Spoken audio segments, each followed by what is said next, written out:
अध्याय 2 आखेट खाद्य संग्रह से भोजन उत्पादन तक। तुषार की रेल यात्रा। तुषार अपने एक रिश्तेदार की शादी में दिल्ली से चेन्नई जा रहा था। रेल में उसे खिड़की वाली सीट मिल गई, जहां से वे बाहर का नज़ारा देखने में मग्न हो गया। तेज़ दौड़ती गाड़ी से उसने देखा कि पेड़ पौधे, घर, खेत खलिहान बड़ी तेज़ी से पीछे की ओर छूटते चले जा रहे थे। तभी उसके चाचा ने उसके कंधे पर हाथ रखकर कहा, पता है, लोगों ने मात्र 150 साल पहले रेल की यात्रा करनी शुरू की थी। बस तो इसके कुछ दशक बाद आई। तुषार सोचने लगा कि जब लोगों के पास आने जाने के लिए तेज़ रफ्तार सवारियां नहीं थी, तो क्या वे यात्रा ही नहीं करते थे? क्या वे अपनी सारी ज़िंदगी एक ही जगह पर बिता दिया करते थे? नहीं, ऐसी बात नहीं थी। आरंभिक मानव, आखिर वे इधर उधर क्यों घूमते थे? हम उन लोगों के बारे में जानते हैं जो इस उपमहाद्वीप में 20 लाख साल पहले रहा करते थे। आज हम उन्हें आखेटक खाद्य संग्राहक के नाम से जानते हैं। भोजन का इंतज़ाम करने की विधि के आधार पर उन्हें इस नाम से पुकारा जाता है। आमतौर पर खाने के लिए वे जंगली जानवरों का शिकार करते थे, मछलियाँ और चिड़िया पकड़ते थे, फल, मूल, दाने, पौधे, पत्तियाँ, अंडे इकट्ठा किया करते थे। आखेटक खाद्य संग्राहक समुदाय के लोग एक जगह से दूसरी जगह पर घूमते रहते थे। ऐसा करने के कई कारण थे। पहला कारण ये कि अगर वे एक ही जगह पर ज़्यादा दिनों तक रहते तो आसपास के पौधों, फलों और जानवरों को खाकर समाप्त कर देते थे। इसलिए और भोजन की तलाश में उन्हें दूसरी जगह पर जाना पड़ता था।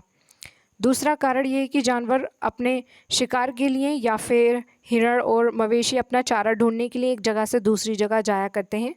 इसीलिए इन जानवरों का शिकार करने वाले लोग भी इनके पीछे जाया करते थे। तीसरा कारण ये है कि पेड़ों और पौधों में फल फूल अलग अलग मौसम में आते हैं, इसीलिए लोग उनकी तलाश में उपयुक्त मौसम के अनुसार अन्य इलाकों में घूमते होंगे। और चौथा कारण ये है कि पानी के बिना किसी भी प्राणी या पेड़ पौधे का जीवित रहना संभव नहीं होता और पानी झीलों, झरनों तथा नदियों में ही मिलता है। यद्यपि कई नदियों और झीलों का पानी कभी नहीं सूखता, कुछ झीलों और नदियों में पानी बारिश के बाद ही मिल पाता है। इसीलिए ऐसी झीलों और नदियों के किनारे बसे लोगों को सूखे मौसम में पानी की तलाश में इधर उधर जाना पड़ता होगा। आरंभिक मानव के बारे में जानकारी कैसे मिलती है? पुरातत्वविदों को कुछ ऐसी वस्तुएं मिली हैं जिनका निर्माण और उपयोग आखेटक खाद्य संग्राहक किया करते थे। ये संभव है कि लोगों ने अपने काम के लिए पत्थरों, लकड़ियों और हथियारों के औजार बनाए हों। इनमें से पत्थरों के औजार आज भी बचे हैं। इनमें से कुछ औजारों का उपयोग फल फूल काटने, हड्डियों और मांस काटने तथा पेड़ की छाल और जानवरों की खाल उतारने के लिए किया जाता था। कुछ के साथ हड्डियों का या लकड़ियों के मुट्ठे लगाकर भाले और बाण जैसे हथियार बनाए जाते थे। कुछ औजारों से लकड़ियाँ काटी जाती थीं। लकड़ियों का उपयोग ईंधन के साथ साथ झोंपड़ी और औजार बनाने के लिए भी किया जाता था। पत्थर के औजारों का उपयोग बाएं इंसान के खाने योग्य जड़ों को खोदने के लिए किया जाता था और दाएं जानवर की खाल से बने वस्त्र को सिलने के लिए किया जाता था। रहने की जगह निर्धारित करना। मानचित्र 2 को देखें। लाल त्रिकोण वाले स्थान वे पुरास्थल हैं जहां पर आखेटक खाद्य संग्राहकों के होने के प्रमाण मिले हैं। इनके अलावा भी और कई स्थानों पर आखेटक खाद्य संग्राहक रहते थे। मानचित्र में सिर्फ कुछ गिने चुने स्थान ही चिन्हित किए गए हैं। कई पुरास्थल नदियों और झीलों के किनारे पाए गए हैं।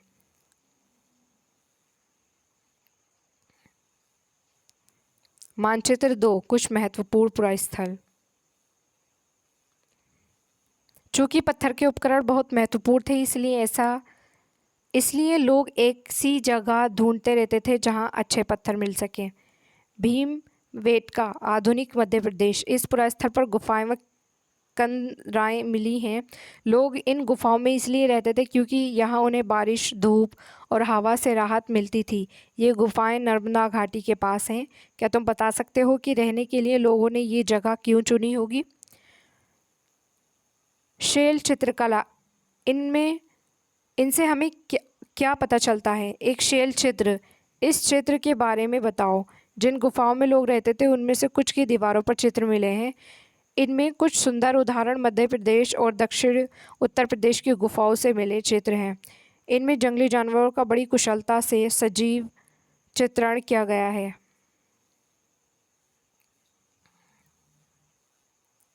पुरास्थल, पुरास्थल उन स्थान को कहते हैं जहाँ औजार, बर्तन और इमारतें जैसी वस्तुओं के अवशेष मिले हैं। ऐसी वस्तुओं का निर्माण लोगों ने अपने कामों के लिए किया था और बाद में वे उन्हें वहीं छोड़ गए। ये ज़मीन के ऊपर, अंदर, कभी कभी समुद्र और नदी के तल में भी पाए जाते हैं। इन पुरास्थलों के बारे में आपको अगले अध्याय में बताया जाएगा। आग की खोज, चित्र 2 में कुरनूल गुफा ढूंढे। प्रश्न 13, यहाँ राख के अवशेष मिले हैं। इसका मतलब ये है कि आरंभिक लोग आग जलाना सीख गए थे। आग का इस्तेमाल कई कार्यों के लिए किया गया होगा, जैसे कि प्रकाश के लिए, मांस भूनने के लिए और ख़तरनाक जानवरों को दूर भगाने के लिए। आज हम आग का उपयोग किस लिए करते हैं? नाम और तिथियाँ। हम जिस काल के बारे में पढ़ रहे हैं, पुरातत्वविदों ने उनके बड़े बड़े नाम रखे हैं। आरंभिक काल को वे पुरापाषाण काल कहते हैं। ये दो शब्दों पुरा यानी प्राचीन और पाषाण यानी पत्थर से बना है। ये नाम पुरास्थलों से प्राप्त पत्थरों के औजारों के महत्व को बताता है। पुरापाषाण काल 20 लाख साल पहले से 12,000 साल पहले के दौरान माना जाता है। इस काल को भी 3 भागों में विभाजित किया गया है: आरंभिक, मध्य एवं उत्तर पुरापाषाण युग। मानव इतिहास के लगभग 99% कहानी इसी काल के दौरान घटित हुई है। जिस काल में हमें पर्यावरणीय बदलाव मिलते हैं उसे मेसोलिथ यानी मध्य पाषाण युग कहते हैं। इसका समय लगभग 12,000 साल पहले से लेकर 10,000 साल पहले तक माना गया है। इस काल के पाषाण औजार आमतौर पर बहुत छोटे होते थे। इन्हें माइक्रोलिथ यानी लघु पाषाण कहा जाता है। प्रायः इन औजारों में हड्डियों या लकड़ियों के मुट्ठे लगे हांसियों और आरी जैसे औजार मिलते थे। साथ साथ पुरापाषाण युग वाले औजार भी इसी दौरान बनाए जाते रहे। अगले युग की शुरुआत लगभग 10,000 साल पहले से होती है। इसे नवपाषाण युग कहा जाता है। नवपाषाण का क्या मतलब होता होगा? हमने कुछ स्थानों के नाम दिए हैं। अगले अध्याय में ऐसे अनेक नाम मिलेंगे। अक्सर हम पुराने स्थानों के लिए उन नामों का प्रयोग करते थे जो आज प्रचलित हैं, क्योंकि हमें ज्ञात नहीं है कि उस काल में उनके क्या नाम रहे होंगे। बदलती जलवायु। लगभग 12,000 साल पहले दुनिया की जलवायु में बड़े बदलाव आए और गर्मी बढ़ने लगी। इसके परिणाम स्वरूप कई क्षेत्रों में घास वाले मैदान बनने लगे। इससे हिरण, बारहसिंगा, भेड़, बकरी और गाय जैसे उन जानवरों की संख्या बढ़ी जो घास खाकर जिंदा रहते हैं। जो लोग इन जानवरों का शिकार करते थे वे भी इनके पीछे आए और इनके खाने पीने की आदतों और प्रजनन के समय की जानकारी हासिल करने लगे। हो सकता है कि तब लोग इन जानवरों को पकड़कर अपनी ज़रूरतों के अनुसार पालने की बात सोचने लगे हों। साथ ही इस काल में मछली भी भोजन का महत्वपूर्ण स्रोत बन गई। खेती और पशुपालन की शुरुआत। इसी दौरान उपमहाद्वीप के भिन्न भिन्न इलाकों में गेहूं, जौ और धान जैसे अनाज प्राकृतिक रूप से उगने लगे थे। शायद महिलाओं, पुरुषों और बच्चों ने इन अनाजों को भोजन के लिए बटोरना शुरू कर दिया होगा। साथ ही वे ये भी सीखने लगे होंगे कि ये अनाज कहाँ उगते थे और कब पककर तैयार होते थे। ऐसा करते करते लोगों ने इन अनाजों को खुद पैदा करना सीख लिया होगा। इस प्रकार धीरे धीरे वे कृषक बन गए होंगे। इसी तरह लोगों ने अपने घरों के आसपास चारा रखकर जानवरों को आकर्षित कर उन्हें पालतू बनाया होगा। सबसे पहले जिस जंगली जानवर को पालतू बनाया गया वह कुत्ते का जंगली पूर्वज था। धीरे धीरे लोग भेड़, बकरी, गाय और सुअर जैसे जानवरों को अपने घरों के नज़दीक आने को उत्साहित करने लगे। ऐसे जानवर झुंड में रहते थे और ज़्यादातर घास खाते थे। अक्सर लोग अन्य जंगली जानवरों के आक्रमण से इनकी सुरक्षा किया करते थे और इस तरह धीरे धीरे वे पशुपालक बन गए होंगे। क्या तुम बता सकती हो कि सबसे पहले कुत्ते को ही पालतू क्यों बनाया गया? बसने की प्रक्रिया। लोगों द्वारा पौधे उगाने और जानवरों की देखभाल करने को बसने की प्रक्रिया का नाम दिया गया है। अपनाए गए ये पौधे तथा जानवर अक्सर जंगली पौधों तथा जानवरों से भिन्न होते हैं। इसकी वजह यह है कि बसने की प्रक्रिया की दिशा में अपनाए गए पौधों या जानवरों का लोग चयन करते हैं। उदाहरण के तौर पर लोग उन्हीं पौधों तथा जानवरों का चयन करते हैं जिनके बीमार होने की संभावना कम हो। यही नहीं, लोग उन्हीं पौधों को चुनते हैं जिनसे बड़े दाने वाले अनाज पैदा होते हैं, साथ ही जिनकी मजबूत डंठलें अनाज के पके दाने के भार को संभाल सकें। ऐसे पौधों के बीज को संभाल कर रखा जाता है ताकि फिर से उगाने के लिए उनके गुण सुरक्षित रह सकें। उन्हीं जानवरों को आगे प्रजनन के लिए चुना जाता है जो आमतौर पर अहिंसक होते हैं। इसीलिए हम देखते हैं कि पाले गए जानवर तथा कृषि के लिए अपनाए गए पौधे जंगली जानवरों तथा पौधों से धीरे धीरे भिन्न होते गए। मिसाल के तौर पर जंगली जानवरों की तुलना में पालतू जानवरों के दांत और सींग छोटे होते हैं। इन दांतों को देखो, इनमें से कौन सा जंगली सुअर का है और कौन सा पालतू सुअर का? बसने की प्रक्रिया पूरी दुनिया में धीरे धीरे चलती रही। ये करीब 12,000 साल पहले शुरू हुई। वास्तव में आज हम जो भोजन करते हैं वे इसी बसने की प्रक्रिया की वजह से है। कृषि के लिए अपनाई गई सबसे प्राचीन फसलों में गेहूँ तथा जौ आते हैं। उसी तरह सबसे पहले पालतू बनाए गए जानवरों में कुत्ते के बाद भेड़ बकरी आते हैं। अनाज के उपयोग बीज के रूप में, खाद के रूप में, उपहार के रूप में, भंडारण के लिए। एक नवीन जीवन शैली। तुम किसी पौधे के बीज को बोकर देखो, तुम पाओगे कि इसे विकसित होने में कुछ वक्त लगता है। इनमें कुछ दिन, महीने या फिर साल तक लग सकता है। इसीलिए जब लोग पौधे उगाने लगे तो उनकी देखभाल के लिए उन्हें एक ही जगह पर लंबे समय तक रहना पड़ा था। बीज बोने से लेकर फसलों के पकने तक पौधों की सिंचाई करने, खरपतवार हटाने, जानवरों और चिड़ियों से उनकी सुरक्षा करने जैसे बहुत से काम शामिल थे। कटाई के बाद अनाज का उपयोग बहुत संभाल कर करना पड़ता था। अनाज को भोजन और बीज दोनों ही रूप में बचाकर रखना आवश्यक था। इसीलिए लोगों को इसके भंडारण की बात सोचनी पड़ी। बहुत से इलाकों में लोगों ने मिट्टी के बड़े बड़े बर्तन बनाए, टोकरियां बुनी या फिर ज़मीन में गड्ढे खोदे। क्या तुम्हें लगता है कि शिकारी या भोजन संग्रह करने वाले बर्तन बनाते और उनका प्रयोग करते होंगे? अपने जवाब का कारण बताओ। जानवर चलते फिरते खाद्य भंडार। जानवर बच्चे देते हैं जिससे उनकी संख्या बढ़ती है। अगर जानवरों की देखभाल की जाए तो उनकी संख्या तो बढ़ती ही है, साथ ही उनसे दूध भी प्राप्त हो सकता है जो भोजन का एक अच्छा स्रोत है। यही नहीं, जानवरों से हमें मांस भी मिलता है। दूसरे शब्दों में पशुपालन भोजन के भंडारण का एक तरीका है। भोजन के अतिरिक्त जानवरों से और क्या क्या मिल सकता है? आज जानवरों का उपयोग किस लिए होता है? आओ आरंभिक कृषकों और पशुपालकों के बारे में पता करें। मानचित्र 2 प्रश्न संख्या 13 देखो। क्या तुम्हें कई नीले वर्ग दिख रहे हैं? पता है, इसमें से प्रत्येक बिंदु उस जगह को दर्शाता है जहां पुरातत्वविदों को शुरुआती कृषकों और पशुपालकों के होने के साक्ष्य मिले हैं। ये पूरे उपमहाद्वीप में पाए गए हैं। इनमें सबसे महत्वपूर्ण पश्चिमोत्तर क्षेत्र में, आधुनिक कश्मीर में और पूर्वी तथा दक्षिण भारत में पाए गए हैं। वास्तव में ये निर्दिष्ट स्थान कृषकों और पशुपालकों की बस्तियां थी या नहीं, इसे जांचने के लिए वैज्ञानिक खुदाई में मिले पौधों और पशुओं के हड्डियों के नमूनों का अध्ययन करते हैं। इनमें से सबसे रोचक जले हुए अनाज के दानों के अवशेष हैं। ऐसा लगता है कि ये गलती से या फिर जानबूझकर जलाए गए होंगे। वैज्ञानिक इन अनाज के दानों की पहचान कर सकते हैं।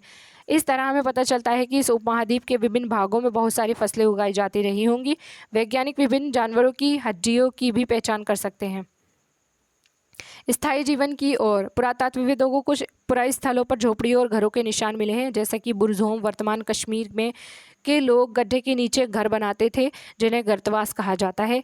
इनमें उतरने के लिए सीढ़ियाँ होती थी, इससे उन्हें ठंड के मौसम में सुरक्षा मिलती होगी। पुरातत्वविदों को झोपड़ियों के अंदर और बाहर दोनों ही स्थानों पर आग जलाने की जगह मिली हैं। ऐसा लगता है कि लोग मौसम के अनुसार घर के अंदर या बाहर खाना पकाते होंगे।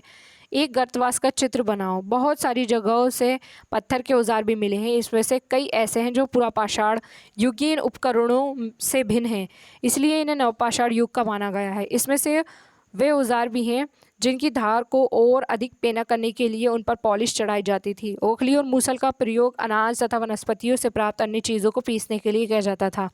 आज हज़ारों साल बाद भी ओखली और मूसल का प्रयोग अनाज पीसने के लिए किया जाता है।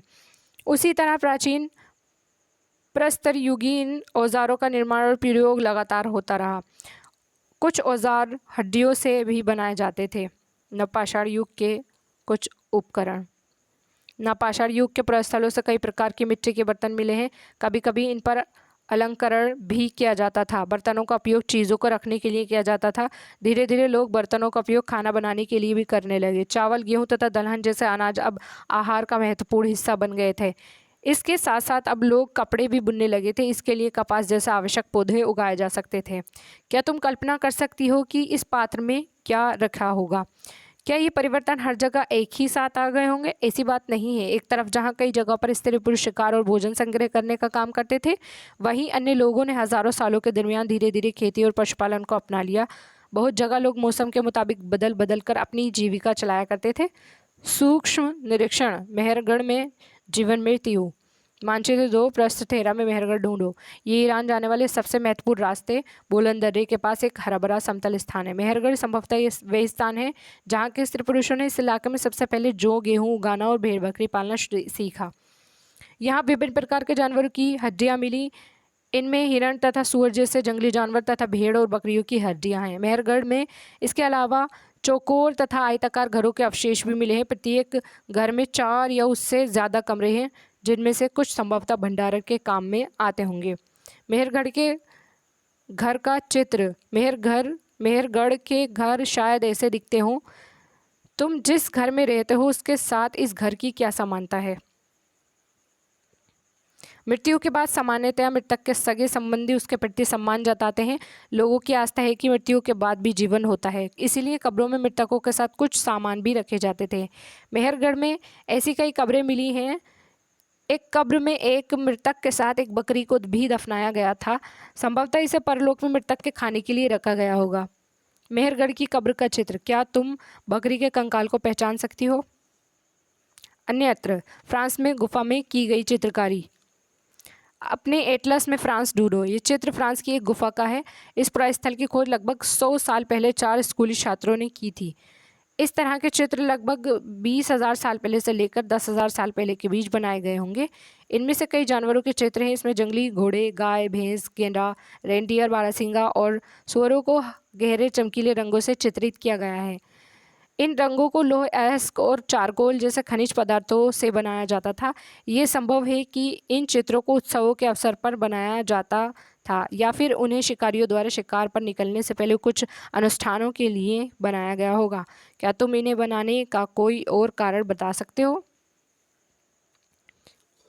एक नवपाषाणिक पुरास्थल। एटलस में तुर्की ढूंढो। नवपाषाण युग के सबसे प्रसिद्ध पुरास्थलों में एक चताल ह्यूग तुर्की में है। यहाँ दूर दराज स्थानों से कई चीज़ें लाई जाती थी और इनका उपयोग किया जाता था, जैसे सीरिया से लाया गया चकमक पत्थर, लाल सागर की कोड़ियाँ तथा भूमध्य सागर की सीपियाँ। ध्यान रही कि उस समय तक पहिए वाले वाहन का विकास नहीं हुआ था। लोग सामान खुद या जानवरों की पीठ पर लाद कर ले जाया करते थे। बताओ, कोड़ियों तथा सीपियों का क्या उपयोग होता होगा?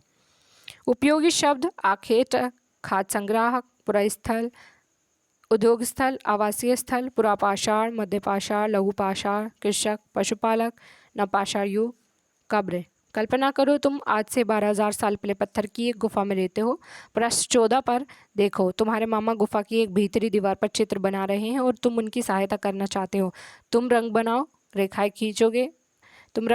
रेखाएं खींचोगे या फिर उनमें रंग भरोगे? तुम्हारे मामा तुम्हें कौन कौन सी कहानियाँ सुनाएंगे?